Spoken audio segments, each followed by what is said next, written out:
How's everybody doing? It's 2:30. Yeah, feeling okay? That's one person. Okay, so looking forward to getting this started. My name's Dan Law. I am not an energy guy. I'm actually a startup guy. So I just wanted to thank Carnegie Mellon and Anna and the Scott Institute folks for letting me be here and offering a couple remarks about what we do around innovation. So we're not energy folks at all. In fact, we're not trying to pick winners. We're what we call a start build hub. We're over in East Liberty and we're called Ascender. And as a 501c3 nonprofit, we like to talk about things like innovation ecosystems and high growth vertical software as a service platforms and all that kind of stuff. But and we like to talk about energy too. But one thing that we've been noticing a lot is that behind all of these terms and buzzwords are a very human story. And all of our ecosystems and all of our problems and all of our challenges are really made up of individuals and human beings. And that's what we like to celebrate. And so, you know, without diving too far into it, I think the investment component of these stories is really, really important. And it really informs, in some respects, the future of what we're going to be as a region. And interestingly enough, everybody on the panel here, none of you are from Pittsburgh, right? One, Bruce. Marty, you went to CMU maybe? So we're bringing folks here from Vancouver, Chicago, New York, Berkeley, I think, outside New York City. That's pretty exciting, and that's pretty cool stuff. So without further ado, Bruce, you're going to be moderating today. He is the partner and Pathfinder of Capital Advisors. Erik Birkerts, how are you? The Chief Executive Officer of Clean Energy Trust. I'll lick my fingers here. Matt Myers, Vice President of EARTHx. Marty, which I already called you out, Chief Executive Officer of Evok Innovations. Johanna Wolfson, Principal of Prime Impact Fund, as I just dropped myself. It's a millennial moment. So first off, I'd like to thank everybody for being here. Bruce, I'm going to hand it over to you, and I'm looking forward to the discussion on the investor's perspective, trends and insights in energy innovation.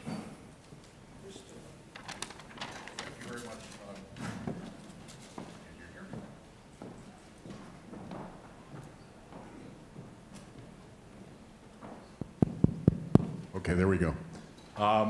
Again, I'm Bruce Gebhardt, Pathfinder Capital Advisor, for what it's worth. Pittsburgh native, recently come back and got involved with various companies, have done a lot of energy work, both as placing investors as a broker-dealer, as well as doing seed investment for some local clean tech companies and other things. And I'm deeply appreciative of the fact that, that Anna and others invited me, and also concur with the rest of my panel that we talked about earlier. We're glad to be here. So what we'd like to do is just have a informative discussion as best we can as to where we see the market. Perhaps you're an entrepreneur looking at how to fund things, what to do. And we'd like to give you some insights to that. Since I'm at Carnegie Mellon, I'll sort of make a robotics comment that somebody had once been quoted as saying that the jobs likely to be automated or substituted with robotics are the four Ds. Dirty, dull, dangerous, and demeaning. So therefore, we will try not to be any of those because we don't want to be substituted with a robot by next year. And so let me throw it open to the panelists that in a world where venture capitals are more easily to fund an app that sort of makes you look like a cat or something else, or some kind of social network type of thing. And clean tech involves physical items, areas that are a little bit harder to do. How and why did you decide to participate in the energy space? Start with Erik and work our way down, if that's okay. All right. Well, it's great to be here, and I've actually my first time on Carnegie Mellon's campus, and I'm quite impressed. Hope to come back a bit later this year and spend a few days here because there's definitely just a wealth of assets here that I'd like to learn more about.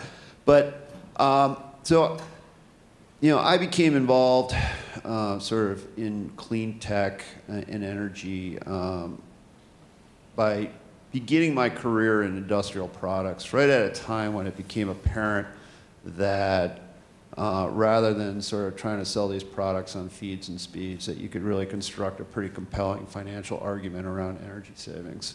So I got pulled into clean tech in energy efficiency and demand side management, basically by figuring out a new approach to selling products such as pumps and lighting systems and so forth. But fast forward today, what keeps me in it and what the reason I'm now doing what I'm doing is, previously in my career I was always working for, trying to make a single company successful, and now in my role at Clean Energy Trust, I have the opportunity to really work and try to make a whole sector successful and help many different companies kind of break through and succeed, and that's really what gets me going and keeps me, active and out of bed each morning.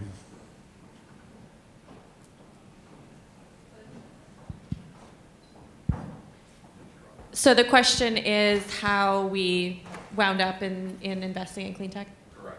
So my pathway here was really from that of a lab scientist trained as a physical chemist in materials, and I was really passionate about solving energy challenges in the lab. And when I was in graduate school at MIT, I felt like I was surrounded by incredible science and really sci-fi stuff that could change the world. And the more I learned about the path afterwards, I realized there's no pathway out, or the pathway out is really broken. And that's when I started learning about all of the mechanics around investing and manufacturing and all of the really all of the hard stuff that follows an invention in the lab, and learning about how the by and large the startup support system and financing system that we have is optimized for capital light software like technologies. So I became really passionate about working on those challenges specifically for hardware intensive technologies. See how this works. Hello?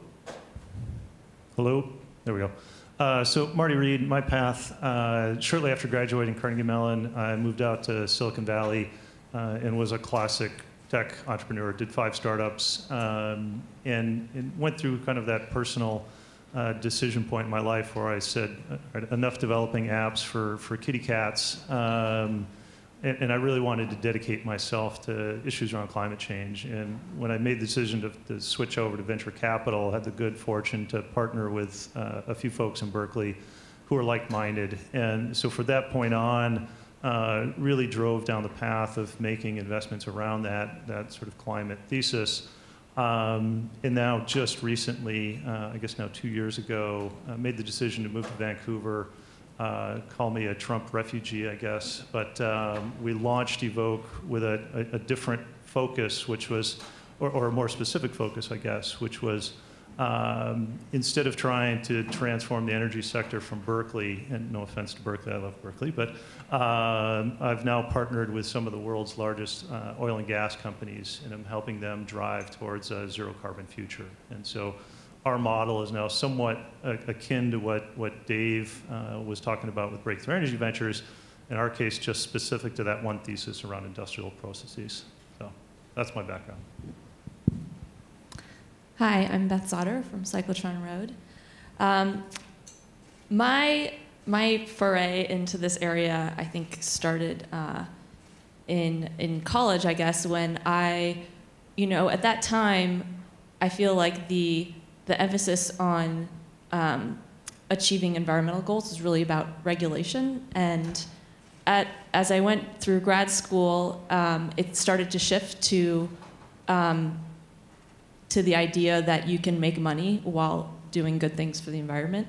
And I realized that the misalignment between or should I say the fact that the people working on the science weren't necessarily always really well versed in what the economics of what they were doing and the impacts that they were having made me start looking actually very closely in graduate school at looking at the intersection of science and economics, and in particular looking at techno-economic models of how new technologies and emerging technologies might perform in the marketplace. And in particular, I was very interested in bioenergy. Energy crops at that time were starting to become in vogue. There was a lot of research being done on that. And the question I had was, well, if we have this resource, what's the most cost-effective way to use it to mitigate carbon emissions? There's multiple technologies, right? You have biofuels, you can have gasification combined cycle, you can have co-firing with coal. Well, which one of those makes the most sense? And you can't do that. Basically what it came down to was, what's the cheapest way to avoid a ton of carbon, right, with this resource? And so I really got into looking at some of the NREL's techno-economic models and realizing that this was really important, that people who are working on technology really need to understand at a fundamental level the key drivers of what's going to make something competitive or not, especially as a commodity. From there, I then went to work at a biofuels company. It's like, put your money where your mouth is. And directed an R&D program there on trying to reduce the cost of actually macroalgae or seaweed as a feedstock. I know a lot about seaweed. And then finally, and now I'm working at Cyclotron Road, which is a program hosted at Lawrence Berkeley National Lab. We're funded by Advanced Manufacturing Office from the DOE, the California Energy Commission, and also DARPA to help early stage innovators advance their technologies from lab to market. And one of the things I focus on there is helping people and developing a curriculum around how to teach scientists and engineers coming out of those programs to understand the fundamental economics of their technologies in the markets. And so building, we listened earlier today, Breakthrough Energy Ventures, even in the battery forum, you heard talking about techno-economic modeling. And so that's, I think, a really important connection between the science that people are doing in the lab and the investors that want to invest in their technologies but need to understand what needs to happen to make that work. So I'm excited to be in that space and continuing to work there. I think I got, I'm alive. Matt Meyer's EARTHx, my path has been a winding one. I would say that I was first inspired because I lived in China for 6.5 years, was doing my graduate degree out there at Tsinghua University, doing my MPA in international development, and was studying climate change. And our professor brought in one of the top negotiators for China, and he showed the demand for steel and cement from 2012 to 2020, and it just kept skyrocketing. And they said, "Oh yeah, it's gonna peak around 2020, and then it'll level out and start declining gradually." And as most people in this room probably know, those are two of the most energy-intensive industries out there. And I looked out the window and I could barely see a tree that was 8 feet, 10 feet away from me because of the amount of pollution in the air. I actually couldn't eat locally for the last year and a half that I lived there. I was eating canned peaches and imported beef from Australia and yogurt from Germany because my gastrointestinal system couldn't take it anymore. And so for me, it was physically experiencing what was happening with the environment, the impact it was having on society, and the impact it was having on myself, and then also looking at the data and thinking, oh geez, we're screwed if we don't do a couple things. One, have policy that puts a price on carbon and negative externalities, which is probably not going to happen in the United States. And the other would be deploying a huge amount of capital towards solutions that are going to save the planet. I didn't get a chance to work on that for a little while as paths are winding. Met our founder EARTHx founder Tramelus Crow, philanthropist, environmentalist, or Green Republican in 2009 in Shanghai, moved back. Long story told short, founded a cleantech investment summit called eCapital Summit. Now it's almost 2 years, and from a blank screen to what it is now. And at the core of it, we are working to get conservative Texans to take a look at the space, especially high net worth individuals and families, and hopefully start deploying in that area. And let me tell you, it's a tough job, but from what I learned, the Appalachian region has a similar political culture and makeup, and I'm delighted to say that I feel now, after 2 years, that we are starting to make progress because people are understanding that clean tech is really increasing efficiency across many different industries, and there is an economic case to be had. So that is my story, I guess. Okay, thank you. I appreciate everyone's thoughts on that. Just an interesting note how in each case, your personal observations and what you had affect you, really does have an impact as to what you do for the rest of your life. Just real quickly on my side, I'm probably a little older than the average panelist here. Remember as a kid sort of being in a line during the Arab oil embargo, trying to get gasoline. And I read a couple books of Energy Future and Limits to Growth and a couple other different things. And back then people thought there was sort of an ironclad relationship between GDP and energy use. I mean, you could read it in books again and again, and it made no sense to me. So when I became an engineer and I started looking at it, I said, there's so much inefficiency in every system, and it still continues to this day. It's amazing. And the other thing that always fascinated me about energy is the tentacles are everywhere. I mean, it affects, literally, we would not be able to talk to you on microphones. We would be in a dark room. There's socio-political, economic, you name it, it's affected. Really, energy is kind of the nexus of life, so to speak. You can't get around it, through it, or whatever. And it certainly does make life an awful lot easier for those people that have it. So let me move on to the next question. All of you could be regarded as being involved in sort of social impact investing, i.e. getting something more than just your dollar, or affecting society with your investment. And some people would call it the golden age of impact investing. Is it the golden age? Is it going to last, or is it a fad? Anyone want to pick up and run with it? Go ahead. I'll leap in just quickly. I think the phrase golden age may be a little bit aggressive, because I think we're really only at the front end. If you just consider the trillions of dollars that move through the capital markets, I mean, it's almost a rounding error in terms of the type of investment that's going into the impact category. So I think it's just at the very, very front end, and Prime Coalition is doing great work trying to figure out how to get foundations into the marketplace. Matt describes trying to get high net worth individuals into the marketplace. I mean, we're only at the very, very, very beginning, first steps. So. Yeah, I would agree with that. I don't think it's a fad. I think it's a trend that it will continue to grow.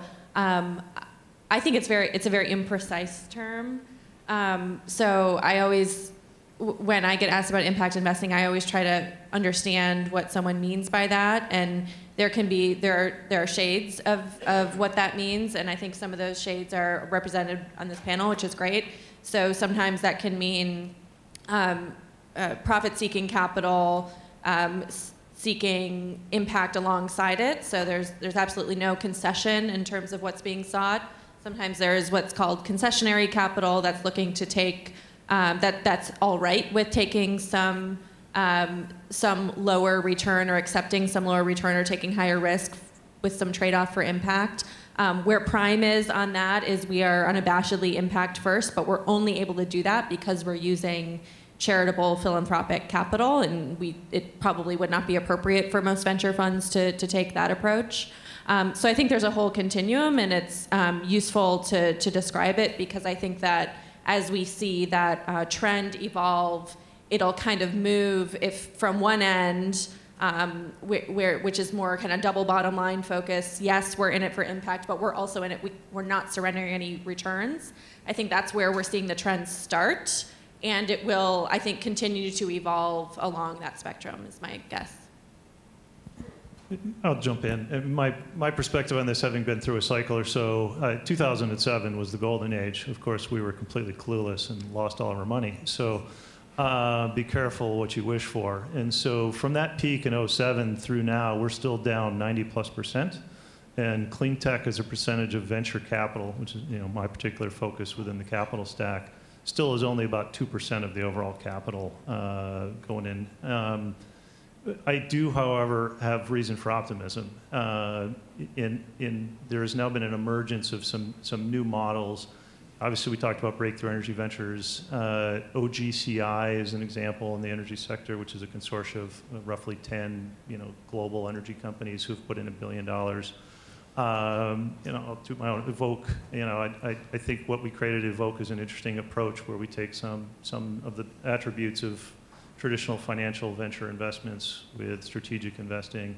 And now you're also starting to see some models that are supporting those companies that we screwed up in 2007 on the physical sciences through smarter incubator programs like Cyclotron Road, which I love. And we've invested in several Cyclotron Road companies.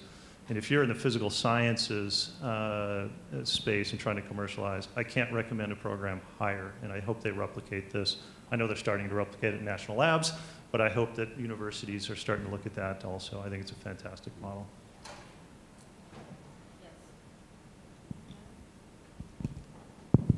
So I'll just add to that. I think that one of the issues with impact investing is how do you have a sort of an objective and quantifiable screen for what that impact is.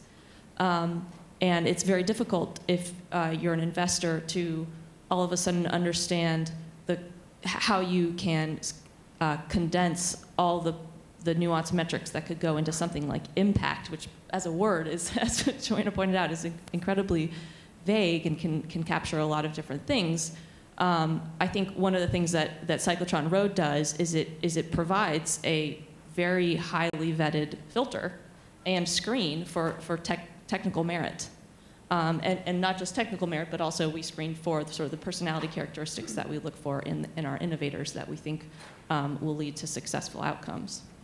Yeah, I think that's an important point, and I know Prime actually has written a paper on this, but the question, the impact and how you define it and how you measure it is basically nobody's cracked the code on that. There's not a consistent framework. There's not a consistent methodology being pursued. And part of the issue is if you look at a framework that's used, let's say, at a Fortune 500 company like Iris, right? That's a retroactive look. That's basically telling you what's happened. But we're all dealing with technologies that are coming out of the lab. They're nowhere near scale. They're not near the market, or maybe they're just entering the market.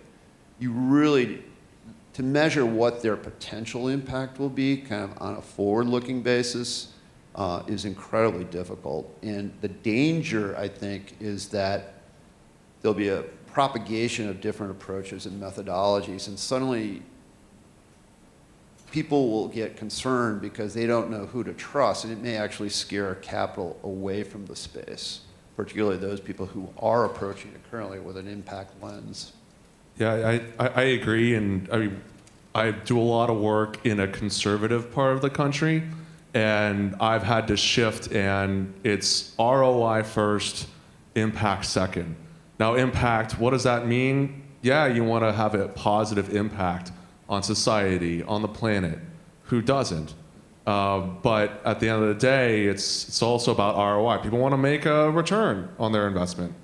And something that I'm talking about now with some folks is that everybody is admitting that the climate is changing. They just can't say climate change. Even Scott Pruitt is saying that the climate is changing. Okay, we all know it. It's baked in, the data's there. So why aren't we moving faster? And I think this is the biggest arbitrage in human history for what's going to take place over the coming years, because if we don't change, the planet's going to force governments to change, and that's going to lead to a huge amount of capital flow, deal flow towards these industries. So for me, that's the way I've started to paint it, especially the past months. Let me kind of add the Wall Street perspective, right? So again, we have a broker-dealer, so not only have we done seed investment, but we also have talked with fairly large, substantial, and one of the problems I find is that some of these people, frankly, are not as educated, shall we say, in the technologies or understanding it, or even assessing the probability of success. And so you've got different slices, and you don't all everyone doesn't have a Danielson, frankly, that they can have as somebody to say, hey, here's the big picture, this is what's going on, and here's the long term, here's a 10-year horizon. There's a lot of money that's just like, okay, I need to get X return in my fund, I need to get it now. And unless it really is allocated towards something that is clean tech or says, look, I want something more than just a return. So let me kind of toss out another question, which is, can you get a decent return in the clean tech environment? Is investing its own virtue in this sector? I'm going to jump in because I kind of have to, because I want to comment a bit about sort of this whole sustainability label. And those of you that were in the room yesterday and got a view of how Blackstone looks at sustainability, which is, they don't use that word, they're simply driving for efficiency and ROI. I get pretty nervous as we talk about standardizing reporting for sustainability and impact, because I think it drives strange behaviors. Anytime accountants are driving business decisions, it's a bad day. No offense to the accountants in the room. Same comment as it relates to lawyers, for what it's worth. And so I'll give one real example. And so we've made an investment in a machine learning artificial intelligence company that by most metrics no one would look at and say, oh, that is an amazing sustainability bet or an investment. And yet, when we deployed it in a brownfield natural gas application, so across several hundred wells, we drove both a 20% increase in efficiency and basically output of the field, but with a 74% reduction in methane emissions. That will trump anything that we are doing in the sort of sustainability feel-good space out there. A 74% reduction in 3 months using artificial intelligence. And so that's the sort of investment where we are expecting very much a sizable venture return. I will comment, though, when you start looking at some of these longer-lived sort of hard tech, to use that term, the sort of deals that Dave Danielson was talking about, where it may take 18 years. Well, if you apply a discounted cash flow to 25, a discount rate, 25% discount rate, boy, you better be solving a massive, massive problem if that's what you're going after. So you can do it, but you can't do it in the same way we did it in 2000. The way we tried to do it in 2007 and failed. So I just want to jump in a little bit just to clarify my point on impact. So let's say you have 3 funds that are out in the market raising money, right? They can put forward their track record from a financial return perspective, but increasingly these funds are going out there and also putting forth metrics around impact. Greenhouse gas emissions reduced, jobs created, economic development, a variety of different metrics. The challenge is that right now, there's no objective way of assessing whether what they're putting out there is true or not. So suddenly you have 3 funds out there approaching a limited partner. At some point, the limited partner is going to say, I can't assess what's true and what's not, and they're going to step back. right? And that's the danger, I think, of pulling in some of the people off the sidelines who might not be playing in this space. So, Well, and I'll add to that because I've seen situations where, again, being a Carnegie Mellon kid, I was taught to sort of dig into the data and just not look at the headline. And you dig into the data on some of these bold claims, and you're sort of like, wait a minute, time out. Somebody once told me that stress can be defined as the difference between expectations and reality. And sometimes to get money, people give artificially high expectations. And then if they don't deliver, obviously investors are going to get stressed out. And there's a real danger because once you lose, you're back in, you're the Neanderthal back in the cave going, I'm not going to go out there, I might get crushed again. So, it's an interesting time, but I think it's got to be played correctly and it's got to have good solid investments and people that are actually making prudent decisions. And so I'll add to that. I totally agree with the point that Marty made, and I think it's an important one that's not talked about much. That some of these longer term time horizon funds, if there's an expectation for venture like returns, even over a long time frame, that's still really hard to hit on an IRR basis.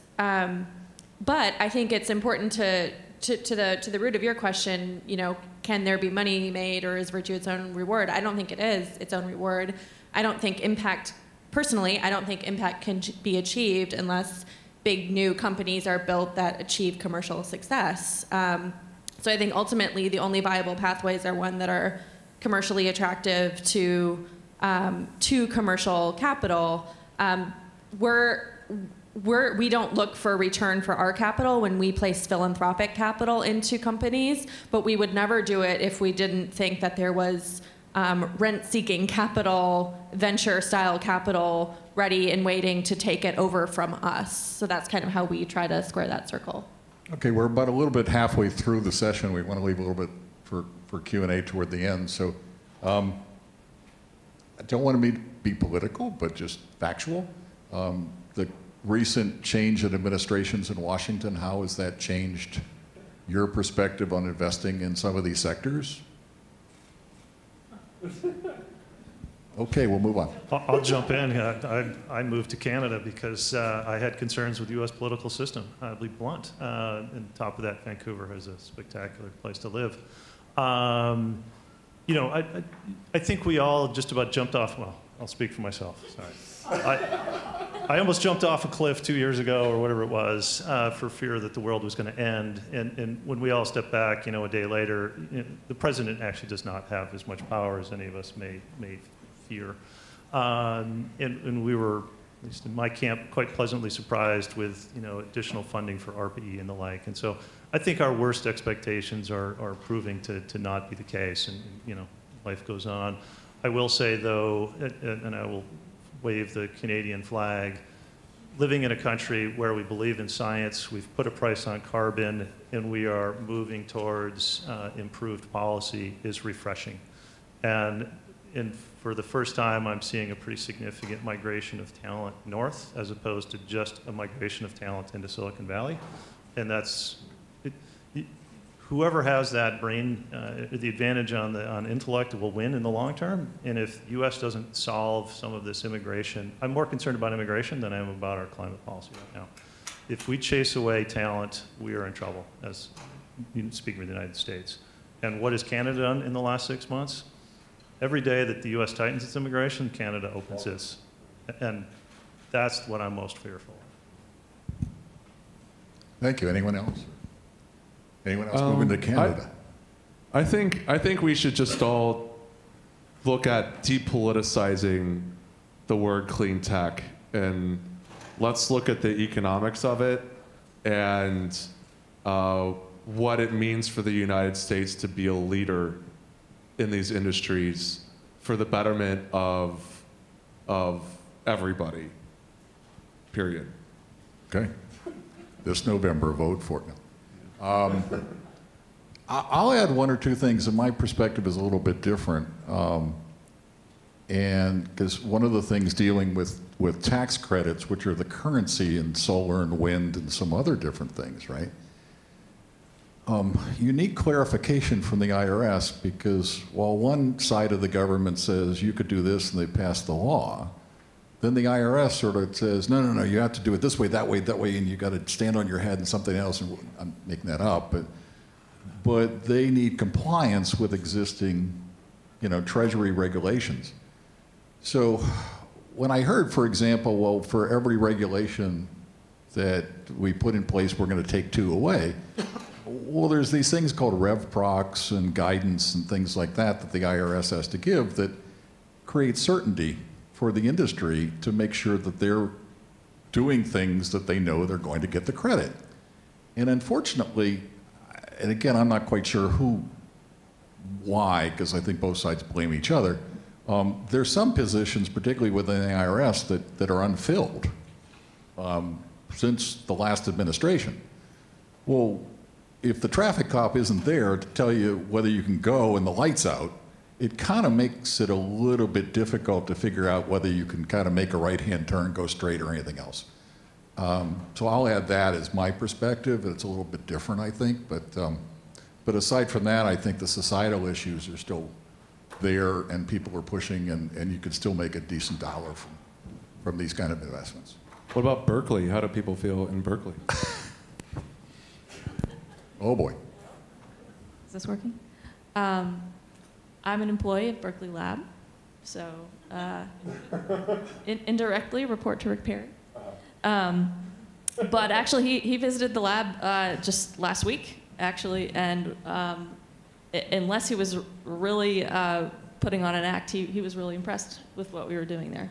And actually, there's a great video of him having a tug of war with one of our founders, Ray Whitekamp, who's developing a ultra strong 3D printable resin. He made a wishbone, and there's a cool video of them both trying to break the wishbone. Who won the competition? I think Rick Perry did. I'm not. That was probably.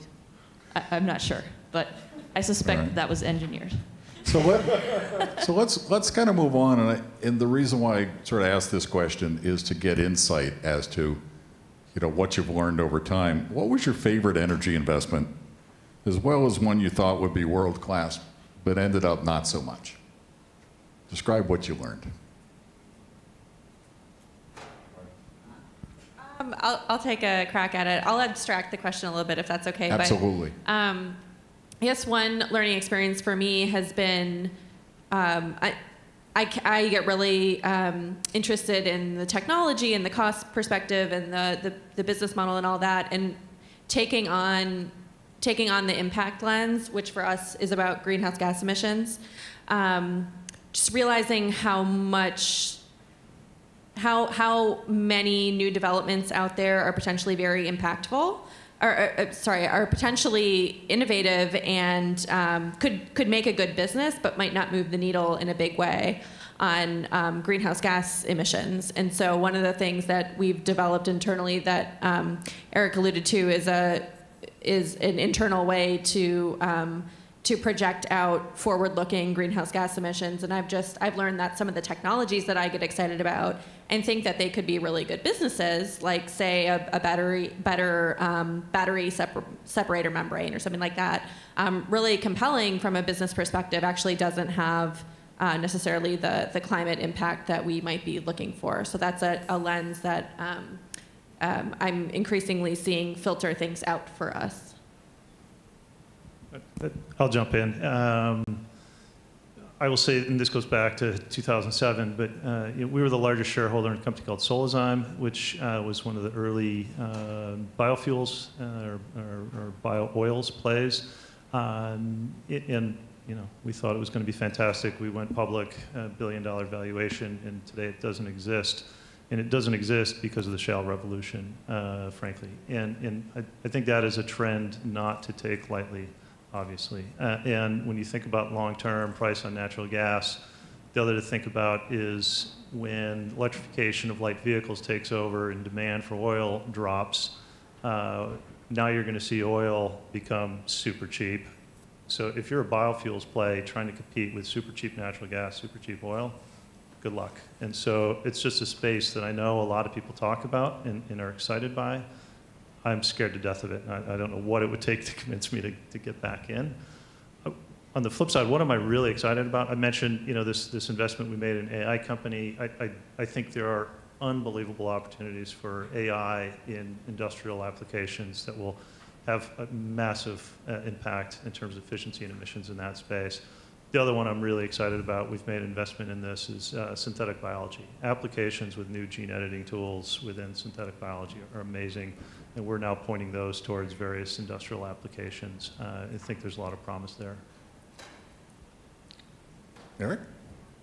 Yeah, so I think a company that we're excited about, but also just really proud of the founding team, is a company called Newmat Technologies, material science IP out of Northwestern. But the company came together in response to a Department of Energy student business plan competition. They came together, they won the competition. It gave them a little bit of a wind in their sails to take this IP and try to build a company around it. And for a number of years, they just cast about, and frankly, they were struggling because they couldn't find the right beachhead market or the right sort of application for this metal organic framework technology that they had developed. And then just through sheer perseverance, they finally zeroed in on an application in sort of noxious industrial gases to help storage of those gases at basically near ambient room pressure to eliminate the need for compression and so forth. And all of a sudden the market just opened up for them, and they've been just doing great. They're now raising their Series B. I think their valuation is up near $40 million. A few years ago there were students coming out of Northwestern University. So just really proud of it. But I think the lesson there is the really identifying that highly focused target market to go after initially to sort of get your company on a good growth trajectory. In terms of, I want just a company I feel for is a company that has an IoT platform for compressed air and pneumatic systems for industrial applications.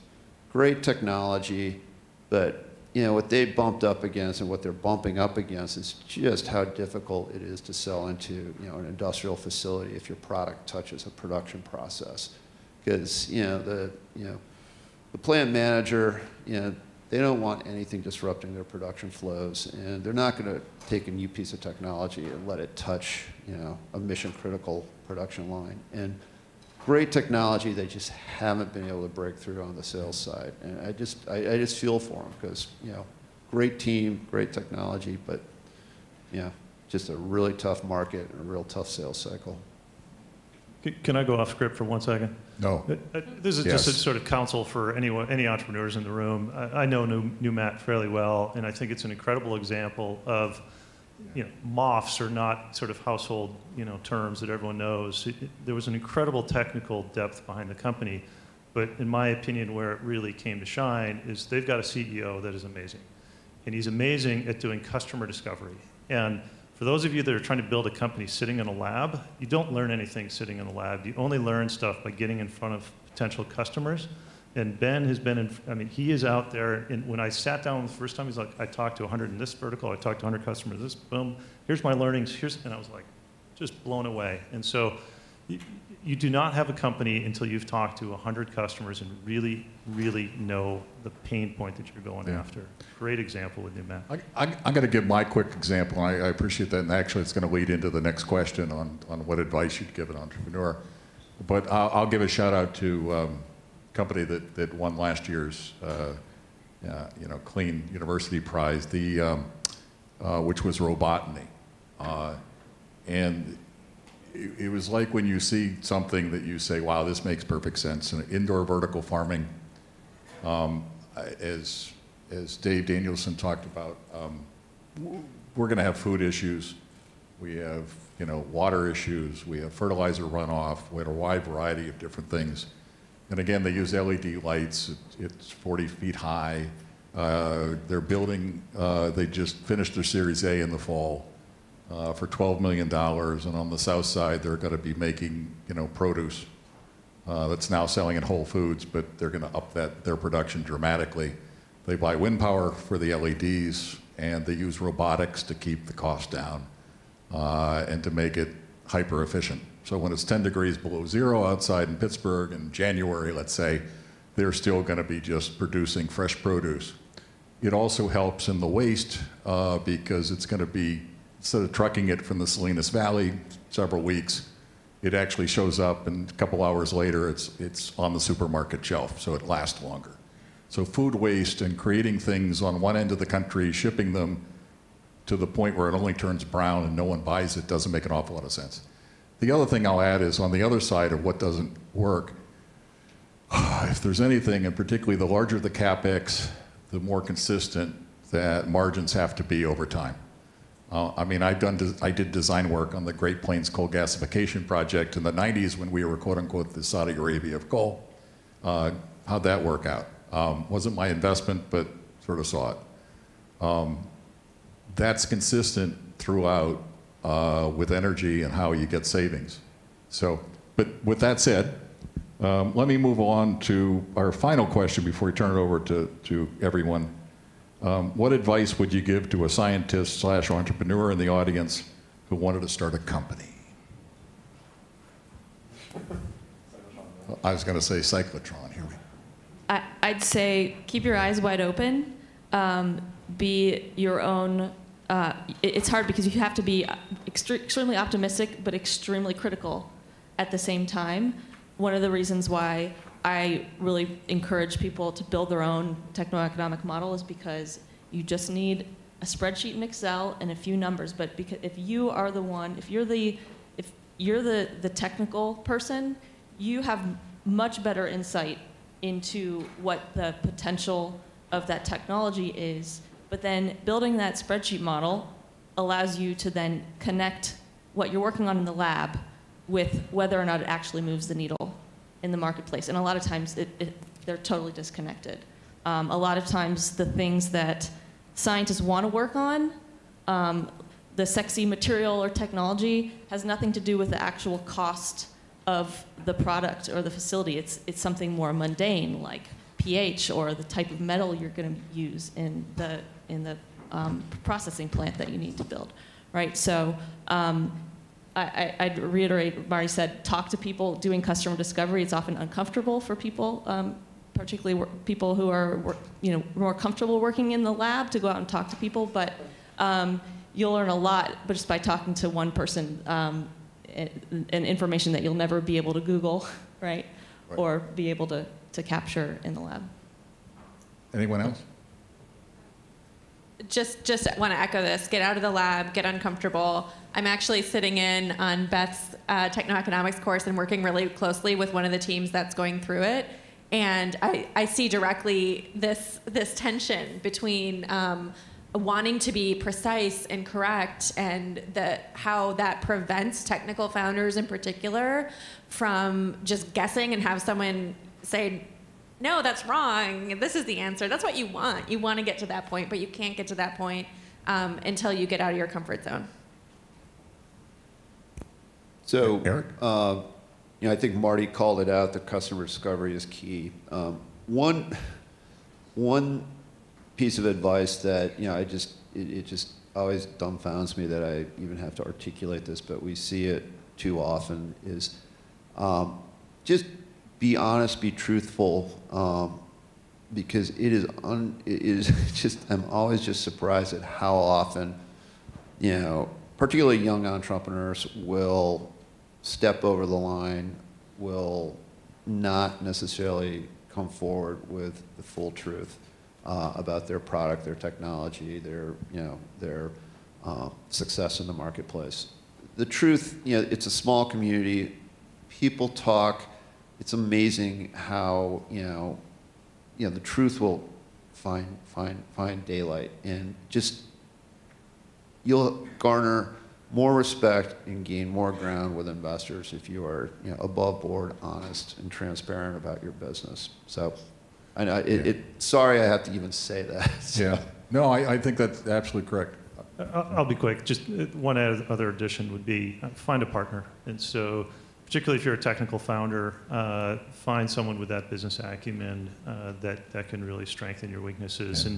if you want to see what I think is the best example of it, Opus 12 is a company we invested in, 2 brilliant technical founders who were smart enough to then partner up with ex-McKinsey, Stanford Business School grad, and then the 3 of them went out, and they are now just crushing it. Yeah. But the 2 technical founders on their own would have never gotten where they are today without partnering with that business acumen. So a friend of mine actually uses the example of wildebeest and zebras, and you might look at me like, what the heck are you talking about? The wildebeest can smell very well, but it can't see. The zebra is the opposite. So the wildebeest smells the lion, and you always see them in lines together. Look at any picture. And the one identifies the lions in the area, and the other one goes, where? Okay, there it is. In that sense, when you have a partnership, right, and same thing, we have great technical people, maybe yes or no as to the great business acumen, often not found in the same person, but you need somebody you can trust, collaborate with, and bring your idea forward. Could I add 2 cents too, and just say that from my own experience as well, that entrepreneurship is not sexy at all. Oh, come on. It's not. It's really not. It's a total grind, and it's a roller coaster. 1 minute you're up, the next you're way down. So you better love what you do. Right. You got to love doing it. It's not about the money. You got to love what you do. And I'll give a final piece of advice. Whatever we know, whatever the subject matter is, particularly technically, people love to show how much they know and talk about which electrons move in where and whatever, okay? I'm kind of the Alan Alda school, where he said, well, describe what fire is to a 12-year-old. Don't drag the people into the weeds unless they say, show me or talk to me about the technology in detail. Investors want to know at a high level this makes sense. There's advantages to it, there's economics to it, there's no competitor right now, and then they're going to delve in, and they'll hire somebody probably to do the expertise to delve into the technology. But it never ceases to amaze me how somebody wants to drag me into the weeds, and I don't want to go. So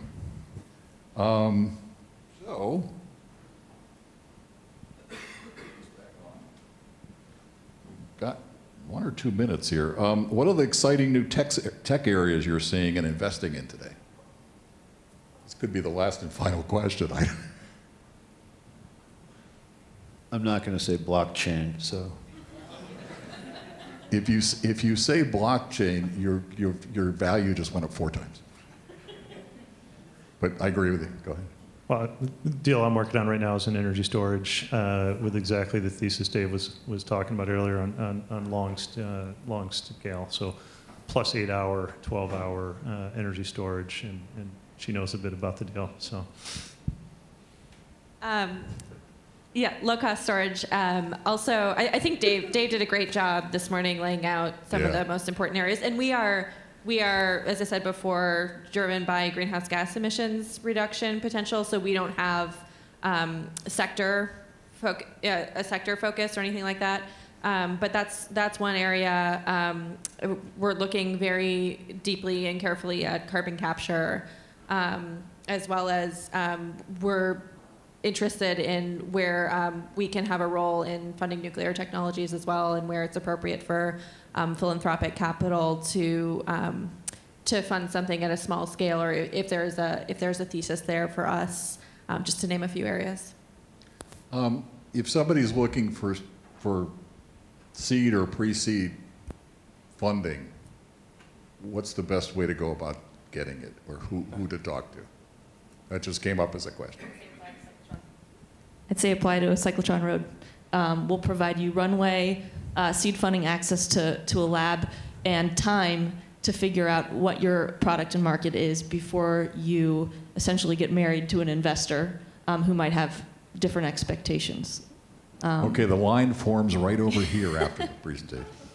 Yeah, I think applying to an incubator or accelerator program specifically that has a focus in this area, whether it be Clean Energy Trust or Cyclotron Road or one of the other many organizations that do a great job of this. I think, but what you I think want to look for is a program team that has deep knowledge in this area and has hopefully some scars in this area, so they can again direct you along the way to avoid some of the mistakes that happened the first time around. I have a personal goal at Prime to see how long I can go before I tell a company, you're too early for us. It hasn't happened yet. So we're willing to go pretty early, but we don't have a huge pile of funding to send out. So I would love to say that a lot of philanthropists are funding this area, but not yet. So you have a couple 4-year-olds that you're funding at this time. We're hoping to get to a place where there are a lot of philanthropists who are willing to support incredibly early seed stage companies. We're not quite there yet. We're working on it. But I'm hopeful that that's an area in the future that can seed a lot more companies.